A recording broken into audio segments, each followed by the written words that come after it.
কাজী নজরুল ইসলামের অন্যতম একটি কবিতা রয়েছে, চল চল চল ঊর্ধ্ব গগনে বাজে মাদল। আমি সাজেস্ট করব এই কবিতাটি হতে পারে আমাদের একটি জাতীয় সঙ্গীত, যদিও এটা রণসঙ্গীত হিসেবে রয়েছে। এবং আমি সাজেস্ট করব যে আমাদের অন্যতম একজন কবি রয়েছে, জাগ্রত কবি মুহিব খান, তার একটি কবিতা রয়েছে, ইঞ্চি ইঞ্চি মাটি সোনার চাইতে খাঁটি নগদ রক্ত দিয়ে কেনা। এটিকে জাতীয় সঙ্গীত হিসেবে স্বীকৃতি দেওয়া হোক। আসলে একটি সঙ্গীতকে জাতীয় সঙ্গীত হিসেবে স্বীকৃতি দেওয়ার মানদণ্ডটা আসলে কি? যে সঙ্গীতে রক্তে আগুন জ্বলবে, যে সঙ্গীতে রয়েছে অফুরন্ত দেশপ্রেম, দেশের মানুষের কথা, সেরকম একটি সঙ্গীত আমাদের জাতীয় সঙ্গীত হওয়া আবশ্যক বলে আমি মনে করি। আমার কাছে এখন যে জাতীয় সঙ্গীত আছে এটাই আমার কাছে ভালো লাগে। এবার আমি ছোট থেকে এটা শুনে আসছি এবং এটা গেয়ে আসছি, যার জন্য আমার কাছে মনে হয় না যে কোনো দিক থেকে এটা পরিবর্তন হোক। আমার কাছে ভালো লাগে না।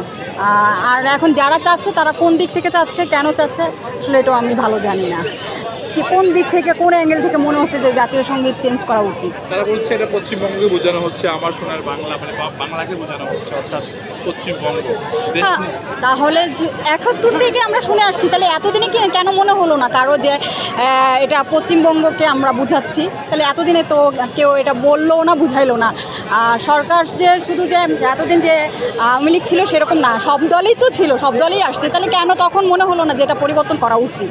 জাতীয় সঙ্গীত চেঞ্জ করা নিয়ে অনেকের অনেক রকম মতামত, কিন্তু মানে আমি আসলে এটার খুব মানে এটার পক্ষে বা বিপক্ষে এত মতামতের নাই। মানে এটা আমরা সবসময় গেয়ে আসছি, এটা আমাদের জাতীয় সঙ্গীত, এটা আমাদের বিভিন্ন জায়গায় আমরা এটা দিয়ে আমাদের দেশকে মানে মানুষের কাছে নিয়ে গেছি।